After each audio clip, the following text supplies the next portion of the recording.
emergency measures that the DoD and DNI Haynes have been moving towards.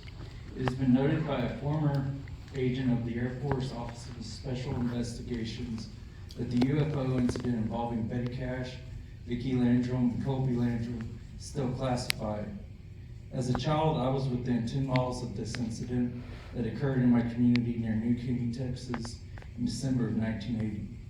This was an actual event with physiological effects that have been noted as possible exposure to radiation. The incident still has an unsolved component. If this event involved a nuclear propulsion malfunction of a test aircraft, what steps are necessary to declassify information either from the Department of Energy or other departments of the government to clear the air on this historic case?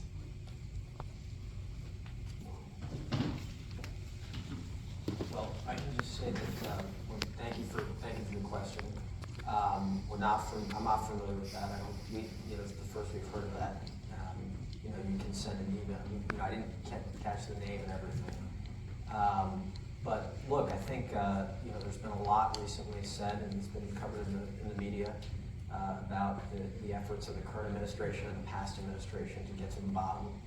A lot of these reported UAP incidents, and it's a very challenging topic because there's a massive amount of records that could relate to different potential events all across the government.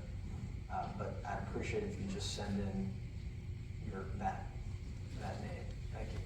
I'll just add, I think the question also points to, we've talked about some of the mandatory declassification rules that are out there, and frankly the backlog at a number of those departments that you specified, whether it's 25 or 50 or mandatory declassification reviews, those queues and those backlogs are longer than they should be.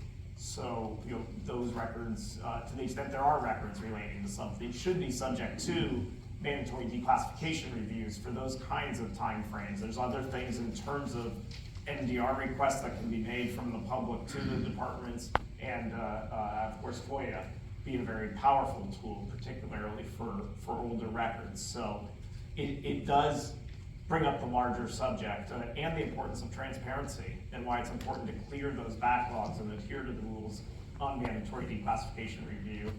So if there are issues out there that can clear the air and we don't have misunderstandings or it creates a level of distrust that is unnecessary, it's one of the reasons, and Alyssa talked about, hopefully we're going to be bringing why declassification is so important as part of our work in 2023. So thank you for the question.